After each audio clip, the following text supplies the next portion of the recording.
गंगा, तेरा ससुराल तो तेरे मायके से भी ज्यादा गरीब है। रिद्धि, एक काम करते हैं, अंदर बैठ के बातें करते हैं। कहाँ बैठाएगी तू? जब तुझे पता था कि मैं यहाँ पे आ रही हूँ तो एक चेयर का इंतजाम नहीं कर सकती थी?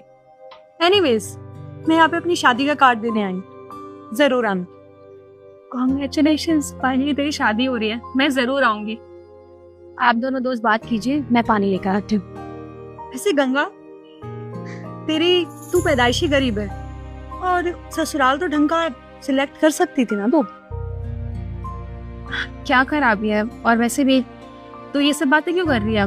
ये सब छोड़ ना, कुछ और बातें करते हैं। कितने टाइम बाद मिले हैं हम। क्या बातें करेगी तू? ना तेरे पास कुछ है, ना तेरे पास रहने की कोई अच्छी जगह है। क्या बात करूं मैं तुझसे? हाँ, वैसे मुझे ना बहुत बुरा लग रहा है तेरे को देखकर कि तेरी ये हालत है। हाँ, तुझे याद है एक बार मैं एक ड्राइवर के साथ यहाँ पर आई थी। मेरा ड्राइवर महेश नाम था उसका। उसने ना अभी नया मकान लिया है और अच्छे खासा पैसों वाला है वो। उसको अच्छी सैलरी देते हैं हम। एक काम कर, तो अपने पति को डिवोर्स देके उससे शादी कर ले, अच्छा रहेगा तेरे लिए। किसकी शादी की बातें हो रही हैं? वो एक्चुअली मैं नव्या किसी की शादी की बात नहीं हो रही। वो अपनी बता रही थी कि शादी होने वाली है उसकी।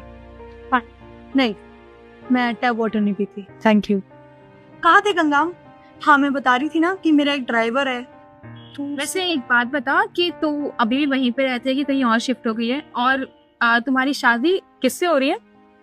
बाय द वे, तेरा पति क्या करता है? मैंने तो तुझसे पूछा ही नहीं। वो यहाँ पास में एक फैक्ट्री है, वहाँ पे सिक्योरिटी गार्ड की जॉब करते हैं। ओ, चौकीदार है। ये सब छोड़, मैं अगले हफ्ते ना टेलर भेज दूंगी आपके घर पे। अपने मेजरमेंट्स दे देना आप लोग। टेलर किस लिए?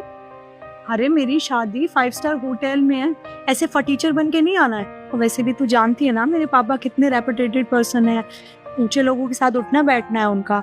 तो तू ऐसे आएगी तो मेरी बेइज्जती होगी ना, इसीलिए बस मैं कह रही हूँ टेलर भेज दूंगी, अपने मेजरमेंट्स दे देना आप लोग।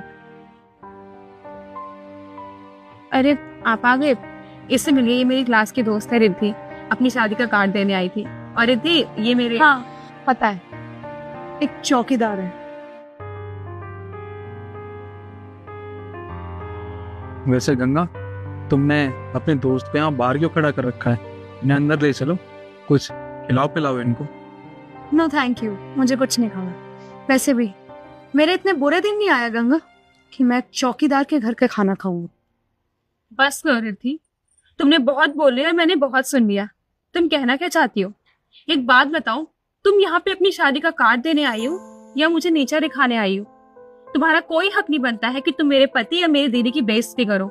ये मेरी पर्सनल लाइफ है और उसमें इंटरफेयर करने की तुम्हें कोई जरूरत नहीं है। अपने काम से काम रखो, समझ में आई बात? इतना बुरा क्यों लग रहा है गंगा तुम्हें?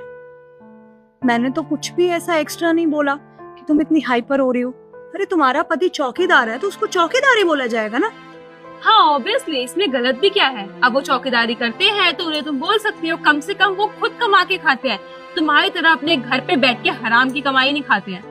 और वैसे भी मैं तो पूछना भूल ही गई कि शादी में तुम्हारे जो पापा है नए वाले, वो भी आ रहे हैं कि बस तुम्हारे जो पुराने वाले पापा है वही आएंगे? क्योंकि तुम्हारी मम्मी का तो डाइवोर्स हो गया है ना, उनकी तो दूसरी शादी भी हो चुकी है। अपनी जबान संभाल कर बात कर। क्या बोले जा रही है तू?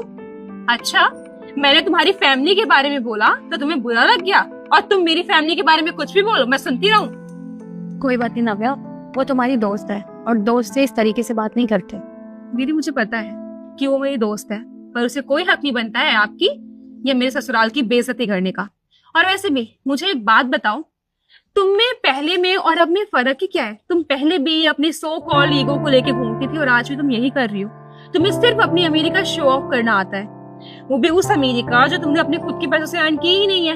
वो तुम्हारे बाप के पैसे जिस पे तुम पल रही हो आज तक। और वैसे भी तुम अपने बॉयफ्रेंड्स के बारे में क्या बोलना चाहोगी? तुम्हारे तो कितने सारे बॉयफ्रेंड्स रह चुके हैं, पता नहीं ये कौन सा जो तुमसे शादी कर रहा है, और कितना अनलकी है ना बेचारा। तुम्हारी ये रियलिटी उसको पता ही नहीं होगी कि तुम कितनी कलेशी लड़की हो। और वैसे भी तुम क्या दूसरों की इज्जत करोगी? तुम तो अपनी फैमिली की भी इज्जत करना नहीं जानती हो। जिसे लोगों से बात करने की तमीज नहीं है, वो भला क्या घर बसाएगी अपना? तुम्हें एक ही एडवाइस देना चाहूंगी कि तुम्हारी शादी हो रही है ना, कम से कम अब सुधर जाओ। तुम्हारे आगे की जो लाइफ है ना वो बन जाएगी, वरना तुम्हारा भी वही हाल होगा तुम्हारी मम्मी का हुआ है। समझ में आई बात? तो कुछ ज्यादा नहीं बोल रही है गंगा? तुम जैसे गरीब लोगों की ना यही प्रॉब्लम होती है। थोड़ा सा कुछ कह क्या दो, इमोशनल होने लग जाओगे। तेरे पास वैसे भी कुछ नहीं है, और अकड़ अकड़ तो मुझे इतनी दिखा रही है कि तू कितनी बड़े इंसान है ना? तुम अमीर लोगों की भी ना यही प्रॉब्लम होती है कि तुम्हें सिर्फ अपनी अमीरी का शो ऑफ करना आता है। और वैसे भी हम गरीब जरूर हैं, पर हमारी फैमिली एक साथ रहती है।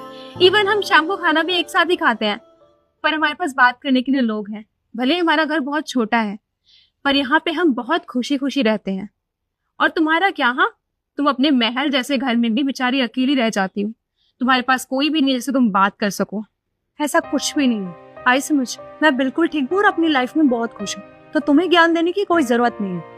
आई होप कि तुम आगे भी ऐसे सही रहो, पर जो तुम्हारा ये रवैया है ना, इसके चलते ना तुम कभी अपनी लाइफ में कुछ भी अचीव नहीं कर सकती हो।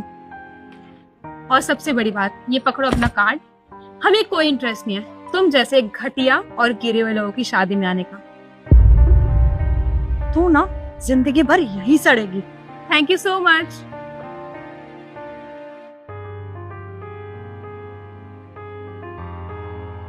आप एक काम कीजिए, कपड़े चेंज कर लीजिए, मैं लगाती हूँ खाना।